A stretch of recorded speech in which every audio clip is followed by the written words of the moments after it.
Indonesian Defence Minister Prabowo Subianto is leading in the vote count for the Southeast Asian nation's presidential election. Unofficial results give him a strong lead just 3 hours after the polls closed. Now, according to a quick count of the ballots, Mr Prabowo is projected to get up to 60% of the votes. A candidate must win more than 50% of the votes in this round to avoid a runoff in June. Now, the runner-up looks to be former Jakarta Governor Anies Baswedan with around 23%, you see there, followed by former Central Java Governor Ganjar Pranowo with almost 17%. Now, aside from the presidential race, hundreds of thousands of candidates are also contesting for more than 20,000 legislative positions. President Joko Widodo spoke to the media after casting his ballot earlier. Ya, ini adalah pesta demokrasi.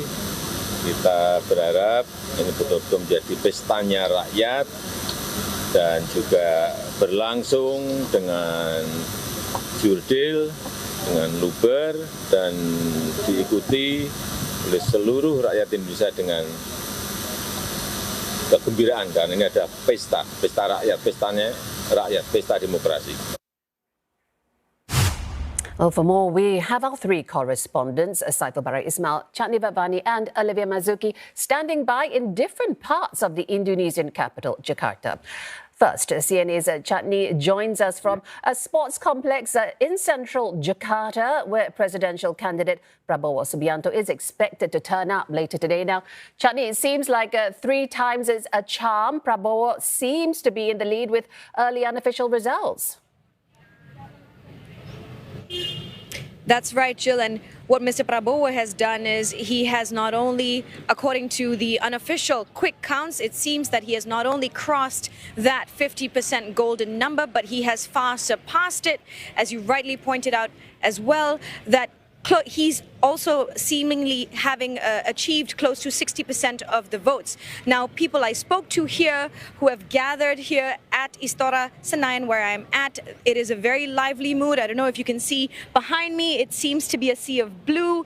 There are hundreds of people trickling in here bit by bit for what they expect to be his speech. We know that there's going to be some sort of speech here because the banners behind me say so. It says Mengawal Suara Rakyat, Pidato Prabowo Gibran, which says escorting or bringing forth the voice of the people, speech of Prabowo Gibran. So we know also that he's expected to come here later today and make some sort of speech. Now, people I spoke to, they seem very happy. A lot of them actually have said that they were confident, in fact, that he would secure this number and he would far surpass the 50% or 50 plus 1% that he needed to secure in order to win the votes, or rather win the election outright in the first round as well.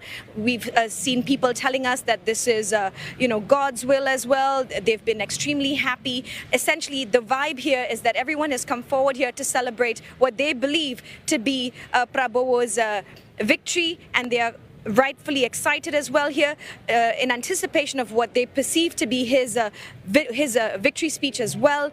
And we are also standing by to see what he is going to say to the people in that speech later on. And we will circle back to you again, Chatni Vavani. She was reporting live to us from Jakarta. I want to go now to Saiful Bara Ismail, who is reporting from the Anies Baswedan camp, the media center in Jakarta there. Saiful, Mr. Anies currently in second place in that unofficial quick count. You were there when he addressed the media. Did he have some preliminary remarks?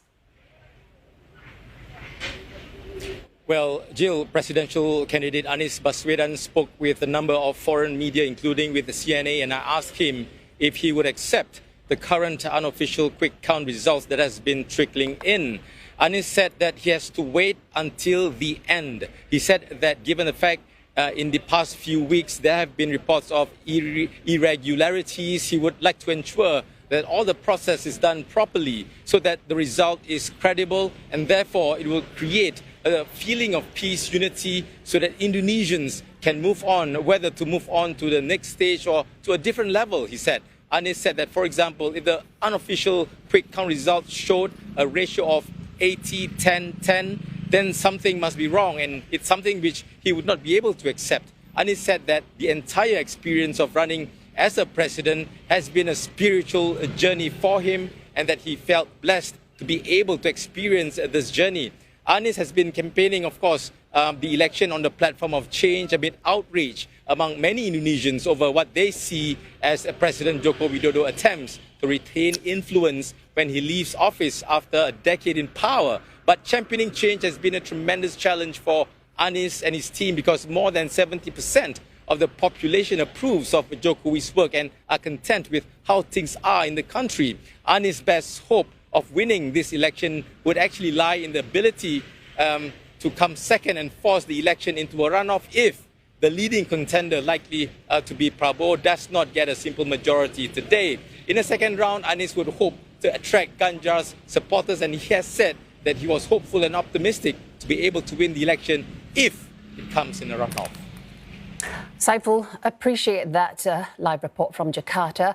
One more candidate to go, and CNA's Olivia Marzuki is in central Jakarta monitoring Ganjar Pranowo's media centre. Olivia, vote counting still underway, but Ganjar does appear to be slipping somewhat behind according to those unofficial quick counts. That's right, Jill. Where I am in front of the Ganjar Mahfud Media Center, this particular polling station is still busy counting ballots, and we're still far from over. What we are witnessing right now is the counting or taking the tabs of just one ballot box out of 4 available ballot boxes. So the first one they're still doing right now as we're speaking is the votes for the DPD or the regional rep ballots. So there are 3 more to go, the last one being presidential and vice presidential papers. So yeah, again, we're far from over. What I would say that now we're in central Jakarta, we fall under the Western Indonesia time zone. So the unofficial quick count results trickling in so far mostly put into consideration those in the eastern part of Indonesia, such as Papua and Sulawesi. So they are 2 hours ahead of Jakarta. Here, just on my right-hand side in Mahfud and Ganjar Mahfud Media Center, you can hear the loud noise. There's still band and also people, all the volunteers are cheering while they are watching the unofficial quick count show. It's a televised show, and there's some somber mood across the volunteers and campaign team that I observed earlier.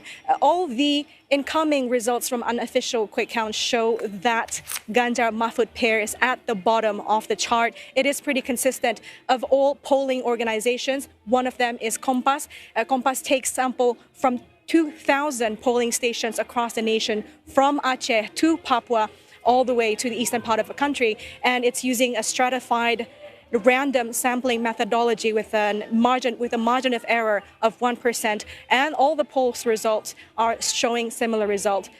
Ganjar Mahfud is currently the underdog.